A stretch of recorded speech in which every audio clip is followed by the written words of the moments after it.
Hello, I'm Kevin Elwood, Marketing and Communications Specialist with Greensboro Transit Agency. Black History Month has been recognized for years by GTA with great projects such as the Black History Heritage Ride. Black History Month, however, has taken on a whole new meaning this year in response to the events from the summer of 2020 and the responses with demonstrations across the nation. Even organizations such as Google and the NFL have stepped up their efforts to support Black-related causes. Due to the current pandemic, GTA has switched gears in its observance this year, and we focused on social media, where we sent out Black history facts as it related to public transportation. Today, we'd like to spotlight just a few of those people and moments that have been important in Black history as it relates to public transportation. So let us begin with talking with Greensboro's first African-American female bus operator, Elizabeth McKinnon. Hi, Elizabeth. How are you today? Hello, I'm doing good today. Tell us a little bit about yourself. Where are you from? I am originally from Simpsonville, South Carolina, and my family moved here when I was only 3 months old. What made you become a bus operator? I became interested in becoming a bus operator after talking with a bus operator. His name was James Henry Walden Jr. He knew that I was looking for a job. He also knew that I had a background in driving a school bus. So he told me that Duke Power was getting ready to hire some women bus operators, and he encouraged me to put in an application. Okay, so for people who are not aware, Duke Power is the company that, of course, we write our checks to every month to pay our electric bill. But at one time, they operated public transportation in the Southeast United States, including in Greensboro. Yes, that is correct. They did. So you became a bus operator. Your first time behind the wheel. Tell us a little bit about it. How did it make you feel? My first time behind the wheel of a transit bus made me feel empowered and confident in my ability to do something that I enjoyed. What would you say is the most difficult thing about being a bus operator in terms of driving these large buses? The most difficult part about driving a transit bus for me was and has been driving in inclement weather, such as snow and ice. Yes, Greensboro, of course, has had to deal with inclement weather over the years, although we do try to keep services running as normal as safely possible so that people can make it to the places that they need to go, such as employment. We also try to make sure that the operator's safety is front of mind by going out and checking the roads and making sure that everything is safe for you as an operator. But I can understand that that can be difficult. Yes, the city has made an effort to make it as safe as possible for us. And yes, that is appreciative. When you first started, did you feel the enormity of the precedent that you were setting by becoming the first African American female bus operator in Greensboro? Yes, I did feel the enormity. I was humbled as well as honored, all at the same time. Describe your relationship with the riders over the years. You are carrying precious cargo, namely the members of our community. What has been your relationship with them? From the very beginning, I understood the importance of developing and maintaining a good relationship with my passengers. So I would describe my relationship as being a good rapport with my passengers. That definitely is a good thing to have when driving passengers around the city. Over the years, what are the biggest changes that you've seen in public transportation technology? Over the years, I would say the biggest change, one of the main biggest change would be um, the buses itself.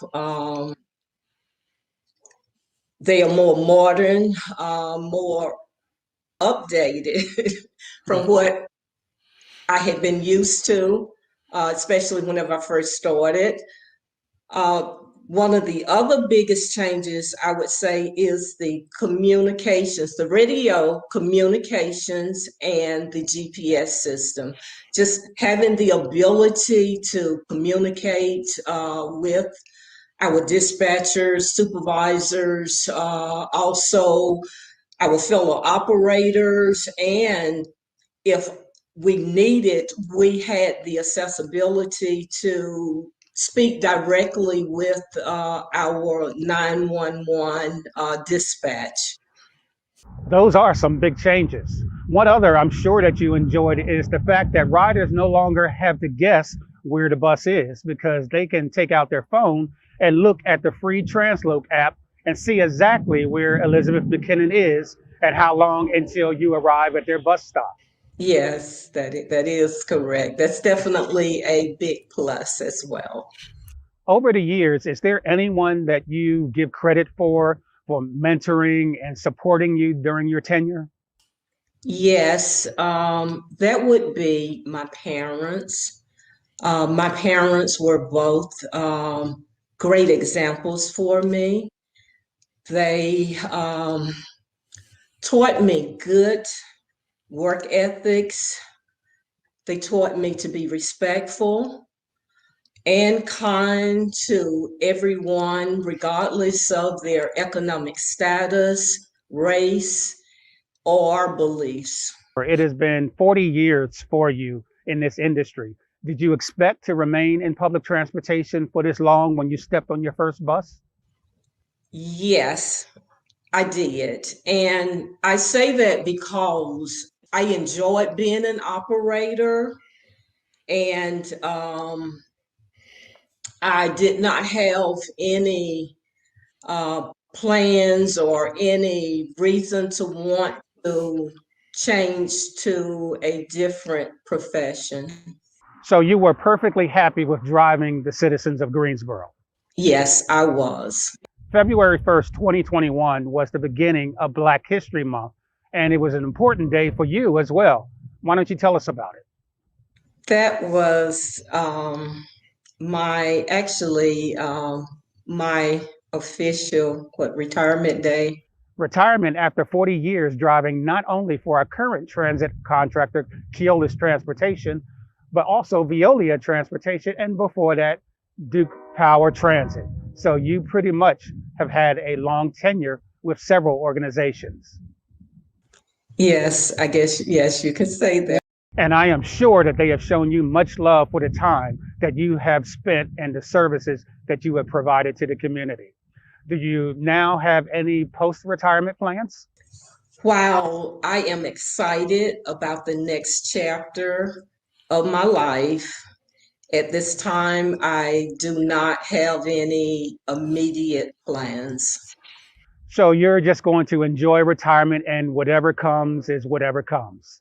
Yes, As we wrap up, do you have any final words for the Greensboro community or for your fellow bus operators? I would just like to say thank you for allowing me to work alongside. That this is to my fellow operators, my fellow my everyone I work with. Thank you for allowing me to work alongside of each of you, and also to our community. I would like to say thank you for allowing me to serve you all of these years. And last but not least, I would like to say that Everyone have a purpose in life. Know what your purpose is. Remain focused and trust God. And there you go. Thank you so much, Elizabeth McKinnon, for joining us today. And we wish you much success in your future endeavors. Thank you.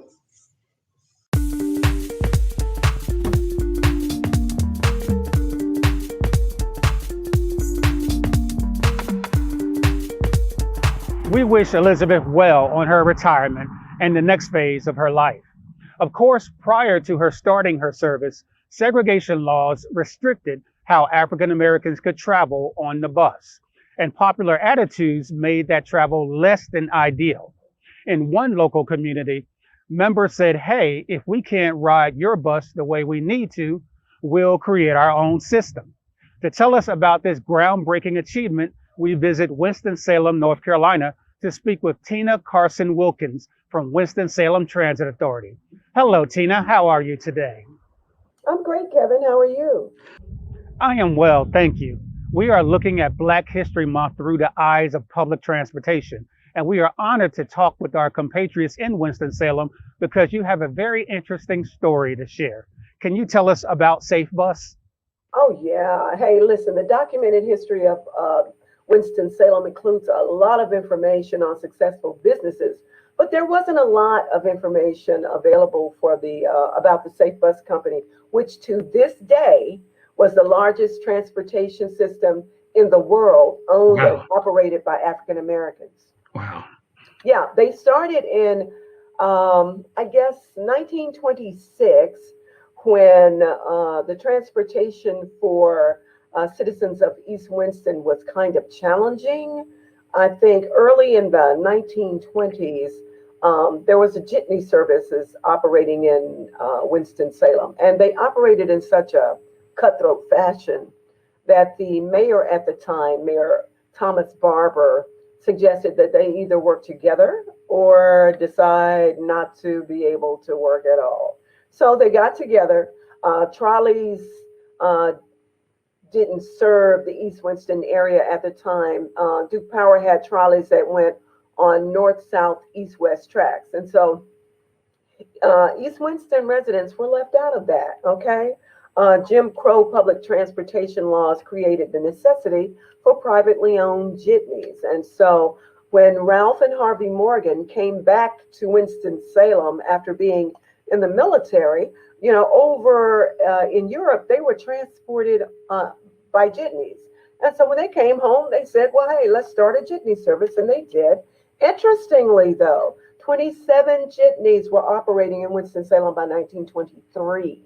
And as I said, they were rambling up and down Woodland Avenue here in Winston-Salem, running till 3, 4 o'clock in the morning, and people were complaining about it. So the alderman at the time said, hey, you guys are going to have to come up with some kind of plan.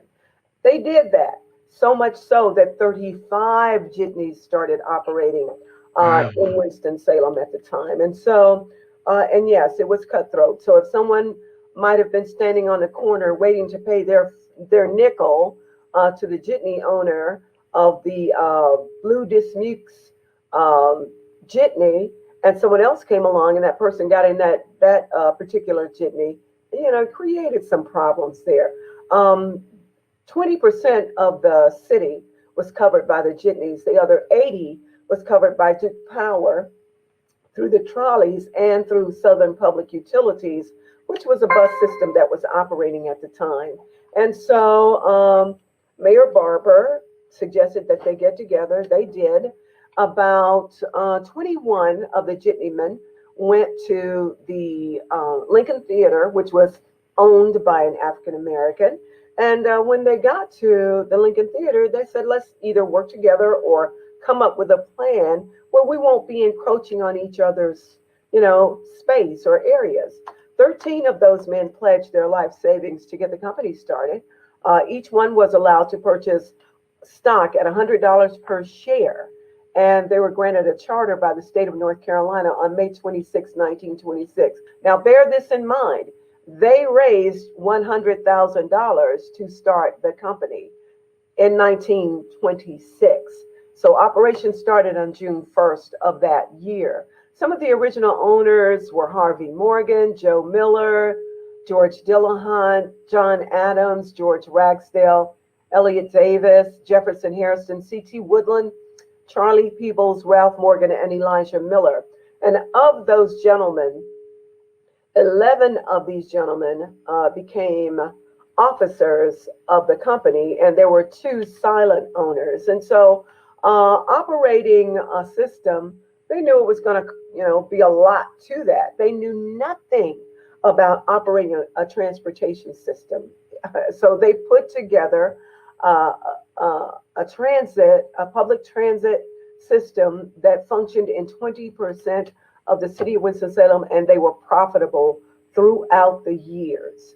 Originally, they had no garage to put their buses in, they had nothing. And so they were able to park their vehicles across the street from what was then Atkins High School. And if you know anything about the high schools in Winston, Carver High School was for students who lived like outside of the city. They were county residents. And Atkins was for people who lived or students who lived inside the city limits, okay? So eventually they formed an agreement with Atkins High School. They parked their vehicles across the street. They got started with 42 vehicles. Now, the first garage that they had sat at the corner of 3rd and Church Streets. And so that's where they, were able to set up and operate as a transit system. They were never allowed to come past the railroad tracks into downtown Winston-Salem. They didn't get that opportunity until the 60s. Nonetheless, Safe Bus recruited people from all over the place, particularly people from the Deep South, because they felt like a lot of people might have been willing to move, come to Winston-Salem, where they would be able to make some good money as bus operators or drivers. Company grew so fast that they had to move their operations to a downtown garage, and they were also able to lease space to repair all of the buses. But on August 6th of 1932, Southern Public Utilities and decided to get licenses to operate 9 jitney lines in the city, thinking that they, would be able to compete, but not necessarily compete in East Winston. The operation was a source of pride for people in the community.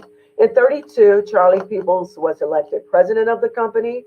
In 35, the fleet had grown from 42 vehicles to about 45. And the company realized, hey, we need to move. We need to find a place to put all of our vehicles. So they had their own building put in place, for lack of a better term. They built it at a cost of $15,000 for the land and $50,000 actually for the facility. So the first floor was designed for rental space. So they had a beauty shop there and a grocery store. The second floor was designed for Safe Bus administrative offices. And the top floor is where all of the bus operators would start and end their day. So they would go there and get their change purses, well, not purses, but their change belts and get everything set for their day. And it was also where there was a chute that they could slide the money down at the end of the night, the money that had come into the fare boxes.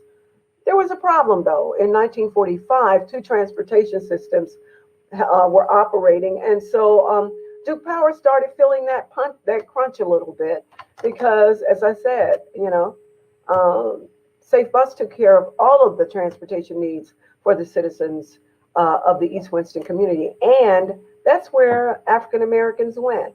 If you think about it, it's starting June 1st, 1926. African Americans did not have to sit in the back of the bus at all.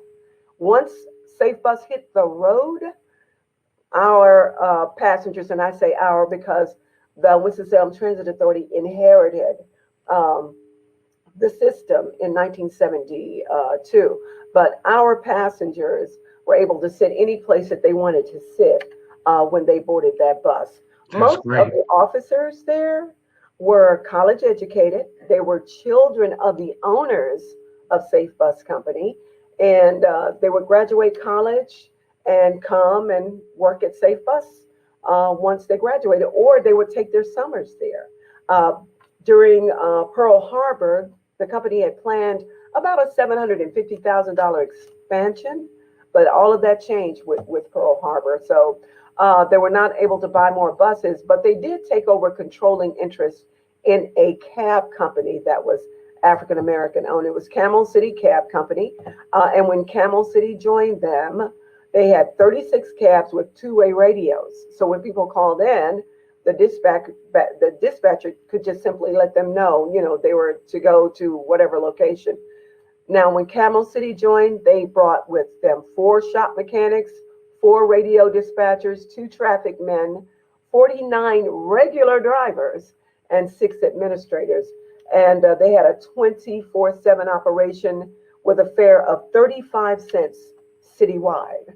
So they really were very, I guess, they had that entrepreneurial spirit. By Very 1940 industrious. Yeah, very much so. By 1946, things weren't so great between the drivers and management. The drivers had a 7-day strike for the right to organize a union. And so they were working 60 to 65 hours each week, 6 days per week, 10 hours and 45 minutes each day for 45 cents per hour. And they knew that the owners were much more successful than that. In May 1955, Duke Power closed its franchise and sold out to city coach lines from Jacksonville, Florida. So they had to make some adjustments with that, and they were making those shifts as far as the owners were concerned, taking their turn as president of the company. But it was in 1947 when they had some of their most critical years. John Adams was president during that time until 1959 when he passed away. But under his leadership, the company grossed in 1955 $425,000. And so they were really doing quite well. Following the death of Mr. Adams, though, they had their first female president, Mary Burns. She served as president for 6 months. And then after she left the office of president, then Miss Delphine Morgan became the president. But they did so very well. Ms. Morgan served until 1961 when Mr. Buster Green became company president. They bought 4 new buses at a cost of about $27,500 each. And believe it or not, we still have one of those replicas of those buses here at our facility. As far as money and opportunities were concerned, none of the owners experienced any, I guess, hard times after they started Safe Bus Company. As a matter of fact, some of them started companies of their own. Harvey Morgan went on to start an insurance company. He left after being president for 1 year, and they did quite well. Competition was a little tough. City Coach managed to operate in 75% of the city, 75 to 80% of the city. And when they realized they were having such a tough time competing with Safe Bus Company, they wanted Safe Bus to sell out to them, but that did not happen.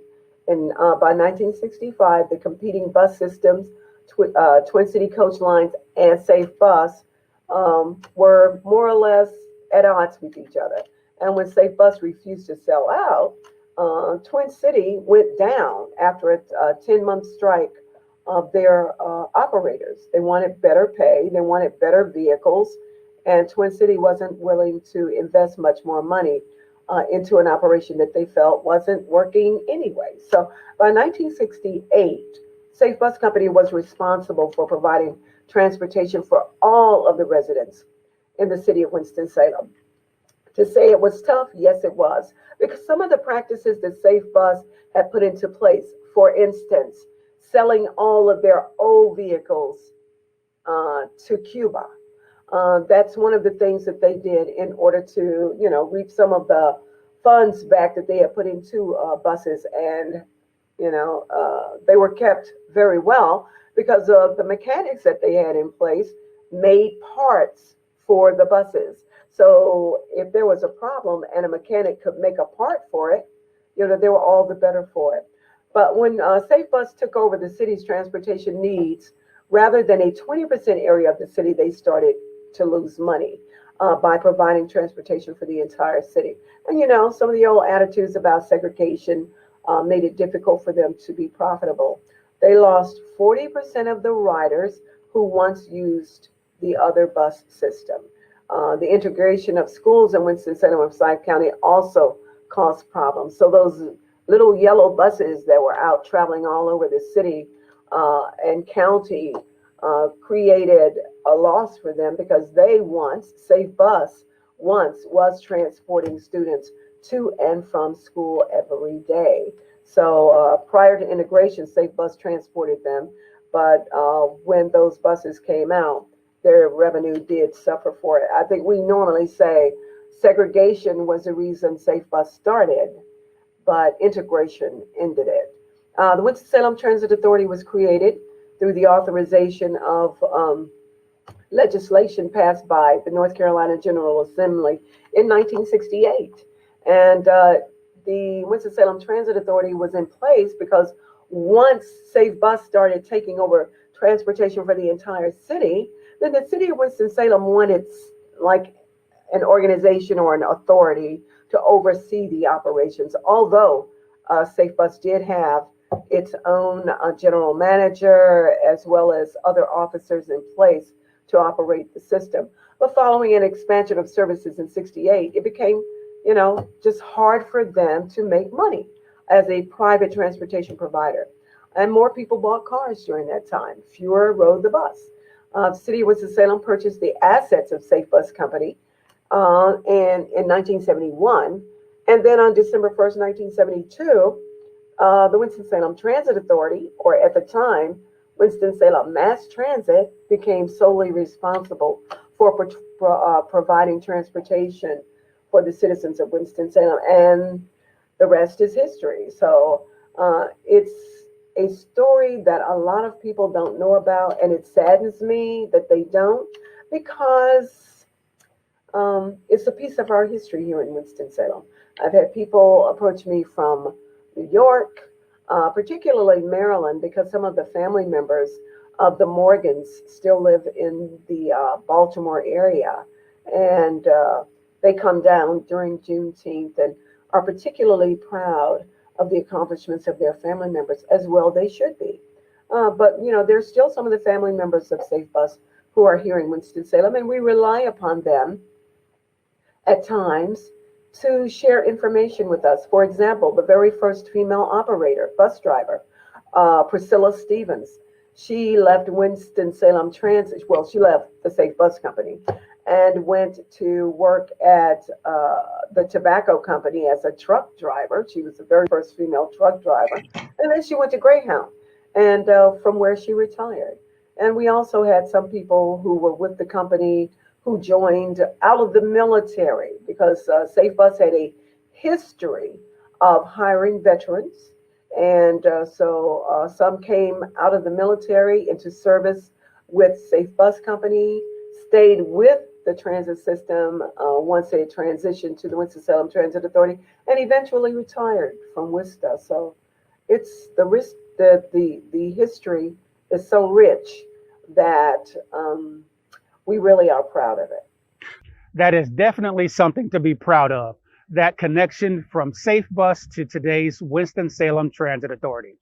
Tina, thank you so much for sharing this information with us. And we hope that our viewers will see how much public transportation and Black history walks hand in hand in serving the community. Absolutely. Thank you, Kevin.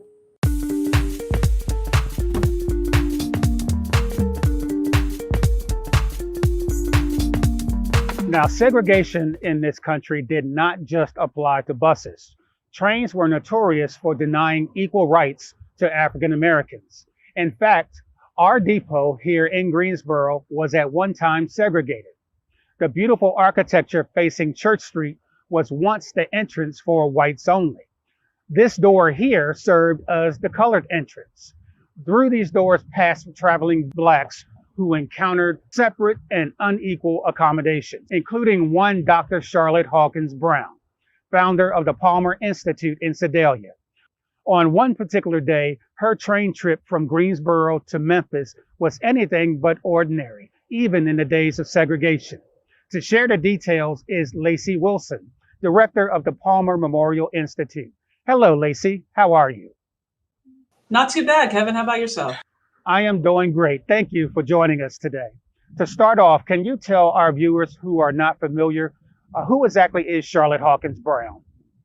Dr. Charlotte Hawkins Brown is an educator and advocate. She built the Palmer Memorial Institute, the school that exists today as a state historic site.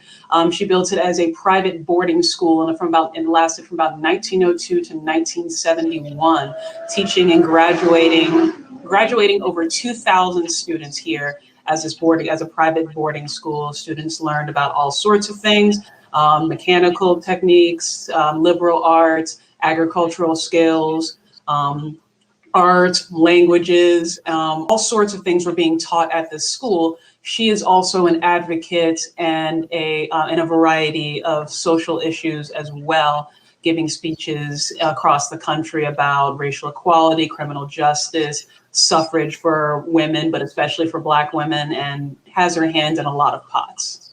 Tell us a little bit about her background before the Palmer Institute and the other items you mentioned. So she was born in Henderson, North Carolina, but didn't stay there very long, moved up to what will settle with her family. Her mother and stepfather will settle with her in Cambridge, Massachusetts. So that's where her primary schooling is going to occur. It's where she'll receive her teaching certificate there. And while there, she's going to be inspired to join the American Missionary Association, who was sending teachers down to the South to a variety of Black schools. And that's what's going to inspire her to come down to what was then and is now Sedalia, North Carolina. There was an AMA school here that lasted about a year, and then the AMA closed that school after a year, but the community was so impressed with Charlotte, was so invested in her continuing to teach their children, but also their limited amount of schooling there. If that school goes away, they asked her to stay and continue to teach her students. So she will go on to connect with founders and industrialists in the North, as well as educators here in the South, and will build the Palmer Memorial Institute. That's the school that she founded. Sounds like she was a very accomplished woman. Tell us about that fateful trip that she took at the Southern Railway Depot from downtown Greensboro to Memphis, Tennessee. Mm-hmm. This is one of my favorite stories about Charlotte because it connects a lot of the things that she's involved in, especially in her advocacy work. It is about 1920, and she is on her way to an interracial cooperation organization meeting. They're having a meeting in Memphis, and she's heavily involved in these interracial cooperation organizations in terms of these organizations are intended to have Black women and white women sitting together to help solve problems together. And she is on her way there. She takes many trains during her lifetime and with her advocacy. This particular train, she had booked a sleeping car for herself. But this is also the United States during the age of Jim Crow and segregation. So along the way, she is going to be accosted by some white men on the train who want her removed from the sleeping car. They want her sent back to the smoking car, which is where the Black people were segregated to at the time.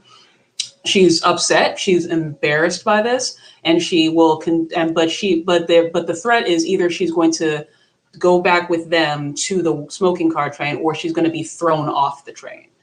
So she goes, but she makes note. As I said, she's heading to this interracial cooperation meeting. She makes note of the many white women she's passing on the way back to the smoking car train, who she expects to see at this meeting that she's going to be going to and speaking at. It's a very important part of that story, that because the speech that she gives there is that you need to stand up for us when we are in time of crisis as well, not just when we're at these meetings. So she entered the Southern Railway Depot through the colored entrance, waited in the colored waiting room, boarded the train into a sleeping car that she paid full price for, but was then forced into the smoking car for the remainder of the trip. What was her response to being forced to move? She's upset. She's embarrassed to be removed. The sleeping car train is a more expensive ticket, and that's where she had planned to be. She's upset and embarrassed to be forced back, but she does see this as an opportunity. And so with her lawyer here in Greensboro, she'll make attempts to sue the Pullman train company for discrimination and the cost of her ticket. She then decided to take them to court. How did the Pullman company respond? It's very, they did not take us very kindly to this. So knowing history, there's a lot of segregation that goes on in Pullman cars. But this particular instance, she is asking for, we know through her letters with her and her lawyer. Her lawyer has been instructed to ask for $3,000, which is a lot of money at that time. She's asked for $3,000 for discrimination and for the price of the ticket. The Pullman company will counter with, we're not giving more than $500. We're not interested in giving any more than $500. And the lawyer reasonably surmises and tells Charlotte, that Dr. Brown, that doesn't include like his fees as well. But he's suggesting that he's willing to counter offer, but if they go back to 500, it would be worthwhile for her just to take the 500. And he also definitely compares this to fights that Booker T. Washington had, in which he would just take the lower amount that was being offered because it was still a win. We know from Charlotte's response that she says, I don't want you to go back countering with any less than $1,500. She still believes that she should be getting a majority of the amount that she's being asked for. And so, and that's where we know in terms of our sources where that's ending right now. At that point, she's like, well, I understand that Booker T. Washington was asking for this amount, but he was a man of a different time, and we need to stand up for ourselves. I'm paraphrasing, but we also need to keep in mind that this was something that was discriminatory. This was wrong. We should ask for what I deserve in this. What was the result of her lawsuit? The final result, we believe that she got her ticket taken care of. We believe that she was not paid for the discrimination, but she will get paid for the price of her ticket. She'll get refunded that, which is still a notable win at that time.